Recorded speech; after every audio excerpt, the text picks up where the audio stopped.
नमस्कार। मैं मुंबई से मंजू मंगल प्रभात लोढ़ा।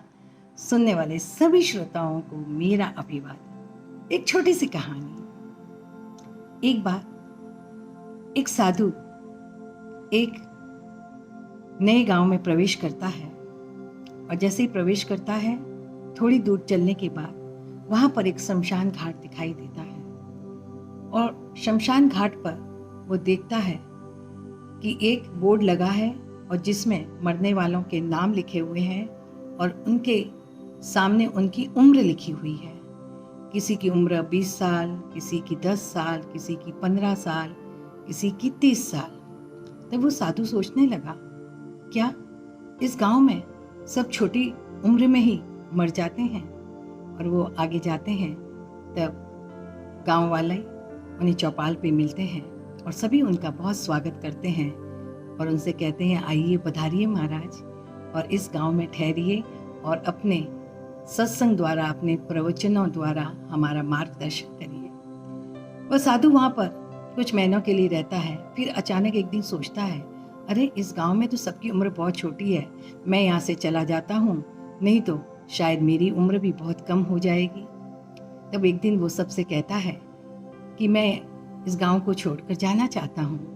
तब सभी लोग पूछते हैं, क्यों महाराज, आपको यहाँ पर कोई तकलीफ है या हमसे कोई गलती हो गई, हमसे कोई गुस्ताखी हो गई? तब साधु कहता है, नहीं नहीं, आप लोगों ने तो मुझे बहुत सम्मान दिया, बहुत आदर और मान दिया, लेकिन मुझे डर लगता है कि इस गांव में कहीं मेरी उम्र बहुत कम नहीं हो जाए, क्योंकि जब मैं गांव में प्रवेश कर रहा था तब वहाँ मैंने शमशान घाट पर सभी की उम्र पढ़ी और सबकी उम्र बहुत कम थी। तब गांव वाले हंसने लगे और गांव वालों ने कहा कि आपके प्रवचन में रोज जो लोग आते हैं उनमें से तो कितने बुजुर्ग यहाँ बैठे रहते हैं, आपने क्या उन्हें देखा नहीं?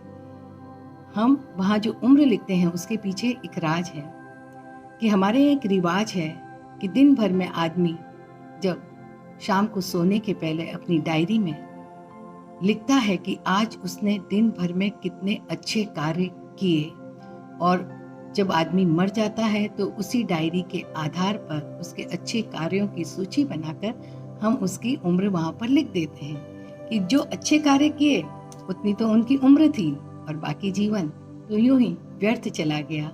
इसलिए हम हमेशा सबको यही राय देते हैं कि जीवन में अच्छे अच्छे कार्य करते जाओ और अपनी उम्र को बढ़ाते जाओ, क्योंकि जिस दिन आपने किसी की मदद की, किसी उदास चेहरे पर मुस्कुराहट लाई, कोई भला कार्य किया, किसी की सहायता की, किसी की मदद की, तो वो आपकी उम्र में गिना जाएगा।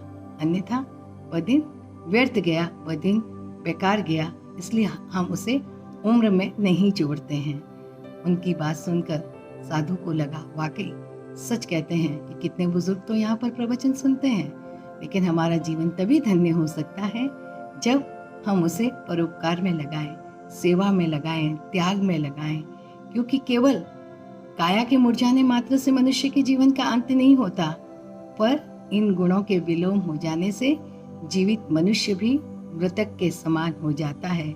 इसलिए हमेशा याद रखिए, कबीर जी कहा करते थे कि दुर्लभ मानव जीवन मिले न बारंबार, पत्ता टूटा वृक्ष का लगे न फिर से डाल, लगे न फिर से डाल। नमस्कार। जय जिनेंद्र।